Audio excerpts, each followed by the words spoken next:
We are the Freys, and this is our story. It all began in 1988. And 1989, when we were born. I was born with a genetic lung disease called cystic fibrosis.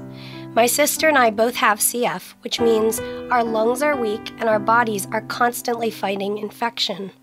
Our childhood was filled with countless pills, hours of therapy, and frequent trips to the hospital. Our parents showed us that we are loved and God made us just as we are.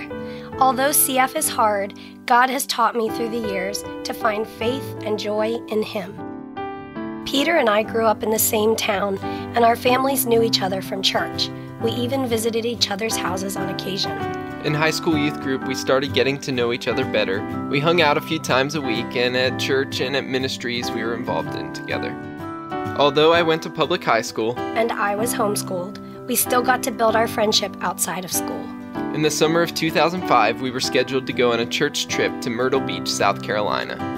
I was assigned to teach a group of children, and guess who was placed as my co-teacher? The one and only Mary. It was very convenient that we needed to spend time planning our lessons together and preparing for each day's activities. It was a great time to build our friendship and get to know each other in a deeper way. The trip went great, the lessons were a blast, and I think as teacher and co-teacher, we worked out. We fondly call that summer the Summer of Love. After that summer, we continued getting to know one another, and although we don't have a specific date that we officially became a couple, we knew that after July of 2005, we would always be a team. We dated all through Peter's last year of high school, and then he went off to college. We dated long distance through his first year of college, and then I got accepted to the same college and joined him the following year, August of 2007. Being in the same state was amazing, being in the same town was awesome, and being on the same college campus was wonderful. We enjoyed walking the streets of Chicago, finally hand in hand after a long year apart. We loved our years in downtown Chicago and consider Chicago one of the many places we call home. After college, Peter started his Master of Divinity degree near Boston. I moved there in May of 2010. Mary was still finishing her last semester in Chicago, so our engagement was long distance. That time was difficult, but it made our reunion sweet and marriage even sweeter. On January 8th of 2011, we gathered with many friends and family to celebrate what God has done in bringing our lives and hearts together as one. It was a really fun day. We enjoyed celebrating the beginning of our marriage, and we continue to celebrate 4 years later.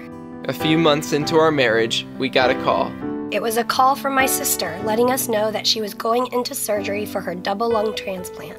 Peter and I booked the last flight of the night from Boston to Baltimore. We arrived in time to see Rachel before they wheeled her back, and then we waited. After about 8 hours, she came out with her beautiful new lungs. As we walked through those days, we saw God at work as all the details came together. The biggest way we knew God was working was the peace that Rachel and her husband Jonathan felt going into the transplant. Here we are 4 years later, and whenever we get to see Rachel, we see how her new lungs give her the ability to breathe well and live life each day to the fullest. We will forever be grateful to Jimmy, her donor. During the first few years of marriage, we moved quite a lot, which gave us some crazy, fun life experience. While I was in seminary studying to be a pastor, Mary and I had quite a few jobs we did to pay the bills. I found a few great families to babysit for. And I worked at a cafe, catered weddings, electronically welded tracking devices for construction equipment. Yeah, that was a weird job. And I had the amazing opportunity to preach at churches all around New England. During those years in seminary, we fell in love with our hobby of finding free things like computers or furniture on Craigslist, fixing them up and selling them. In between working, church, and life as newlyweds, I was attending classes, writing papers, and enjoying every moment of my training for ministry. I stopped working because my health started declining and required more hours of therapy each day. My new full-time job became taking care of my lungs.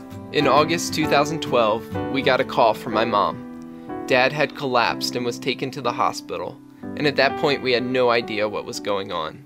Mary and I got in the car and began driving from Boston to Maryland. The thoughts going through our minds were endless and scary, but we kept our eyes on the road and prayed for peace. We arrived late that night and got to see Dad in the ICU. In the days that followed, we learned that Dad had an aggressive form of cancer that had spread throughout his body. We stayed in Maryland for the next few months and supported my family as my dad began chemo and radiation. Although those days were some of the hardest, we have so many good memories of being together with all my siblings and seeing Dad smile. My dad's battle with cancer was only 10 short weeks, and we miss him and his presence in our lives with each day that passes. Thankfully, we know that he is fully healed now, and we take comfort in that, but it doesn't take away the hurt. After those few months in Maryland that felt like a whirlwind, we made our way back to Boston to resume my studies and readjust to life in Boston. As we watched my health declining, we started talking about how we will handle each step of the CF journey. More meds, more therapy, more hospital stays. As we talked and researched, we decided a good next step in my treatment plan would be a service dog. And in April 2013, our journey began. We picked up Oliver James, a standard poodle who would spend the next 2 years in training, learning to be my muscles and my lungs. When his training is complete, he will be by my side through daily life, bracing by me for me to hold on to in hard coughing fits, carrying groceries in a backpack, alerting me when my blood sugar drops, bringing me my meds, and running to get someone when I need help.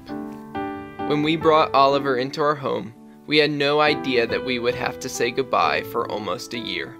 In August of 2014, Oliver went to Chicago to continue his training, while we flew across the ocean to spend the year in Scotland.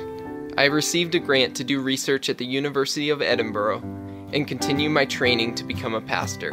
On August 25th, we boarded a plane for Scotland and for the first time started documenting our daily life on YouTube.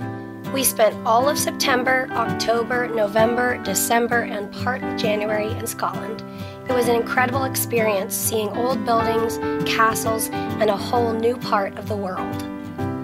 After those months away from the States, my lungs were struggling, and it was clear that we needed to come back to the States to be admitted in the hospital and take care of my lungs.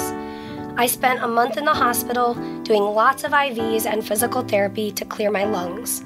It was the longest amount of time I've ever had to stay in the hospital, but the Lord gave us the grace we needed to get through it. We don't know what the next few months and years will look like, but we know that God will guide us, giving us the strength and joy we need for each step of the journey. We are so thankful that He has given us each other to walk through life's ups and downs together.